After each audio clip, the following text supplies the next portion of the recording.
Well, the church bells are ringing out. I guess they must know that it's my last day in Verona today, and there's a few things that I still have on my list to see, including the Roman Arena, which I've got a ticket for at 10:30 this morning.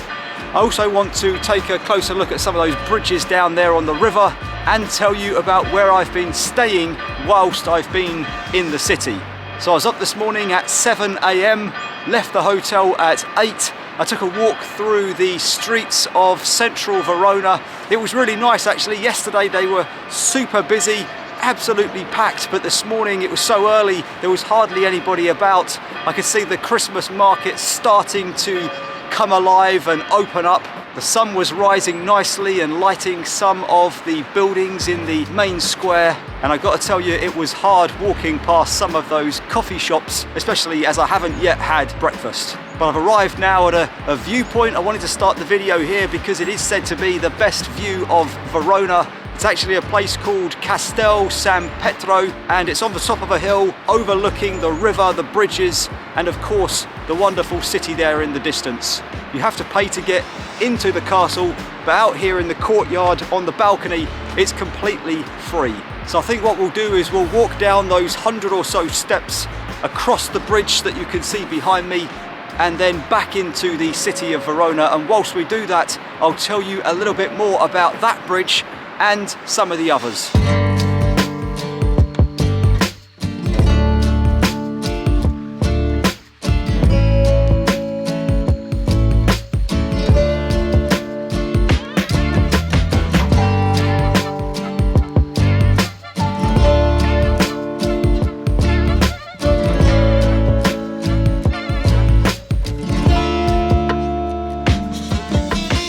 I'm staying at the Locazione Turistica Cittadella.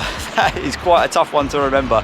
£59 a night. It was the second most affordable place I could find in the entire city. Doesn't come for breakfast, but it does include free Wi-Fi and free coffee, which is in a machine outside in the hallway.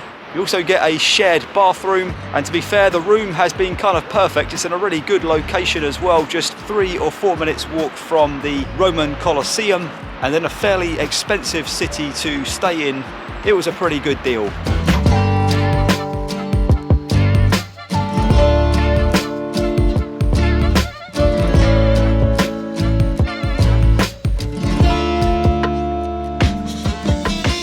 I'm currently walking across Ponte Petra, and this bridge, as well as some of the other ones in the area, have a very interesting history, including an old red brick bridge that is to the west of the city centre that I walked across the other day. The secret that these bridges hold is that they may be hundreds and hundreds of years old, but they were all blown up, either partially or completely destroyed by the retreating German army in the Second World War. This one, for example, though, has been meticulously rebuilt using the same materials and reconstructed to look exactly as it did before.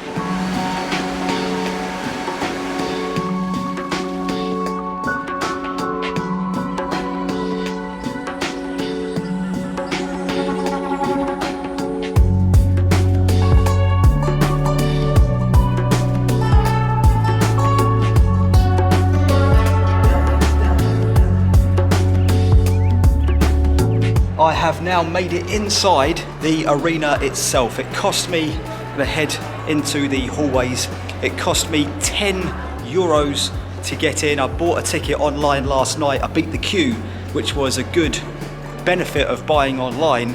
There seemed to be this massive queue of people, but with an online ticket you just went straight to the front, which was all good.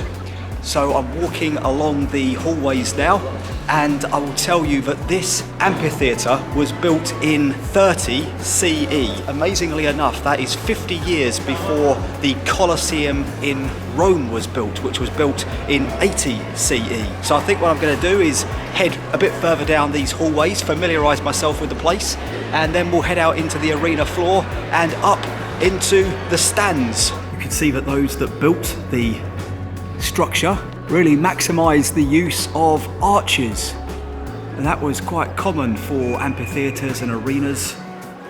Arches are better for quite a few reasons. Two of the reasons are One, it is stronger because it's better and more efficient to distribute the weight. And secondly, it is not as heavy because it is not completely solid. It is just monumental to be walking along these arched corridors, heading towards now the arena floor. There are quite a few entrances. You can go that one. This is one of the entrances that the spectators would have taken. But I want to use the entrance that the gladiators would have used, which I think is straight up here and then to the right. Here we go.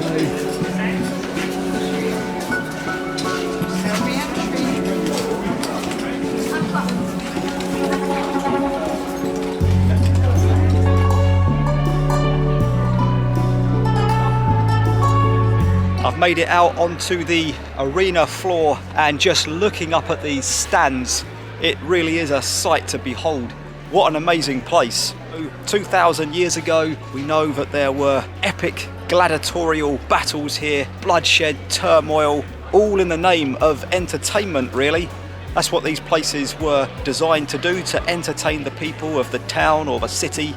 The arena is 152 meters by 123, and I read somewhere that it is still used to this day for certain performances such as opera, because the acoustics in here are so good. And to be fair, down here on the arena floor, I can hear this really cool sounding echo of all the people behind me having a look at the arena. Above the entrance to the arena floor, you can just about make it out behind me, there is a gallery area where the most important people of the time would come and sit and watch the shows. The seating plan in these amphitheatres and arenas were always done in hierarchy, so all the most important people would sit down here at the bottom, closer to the action, and all the average Joe Schmoes like me would be sat way up at the top, struggling to see what was going on in the centre of the arena floor.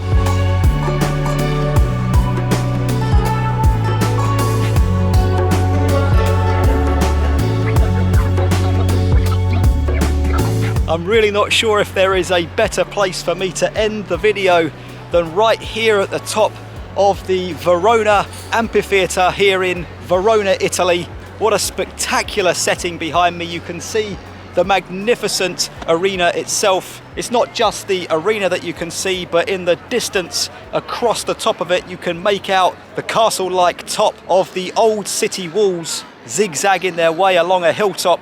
I can also see across the incredible rooftops here in the old city, as well as the countless churches and spires. And what about those magnificent snow-peaked Italian Alps out there in the distance with the sun gleaming on them? It is a spectacular place to be. So thanks very much for watching the video. Hopefully you've enjoyed it, and I'll catch you in the next one.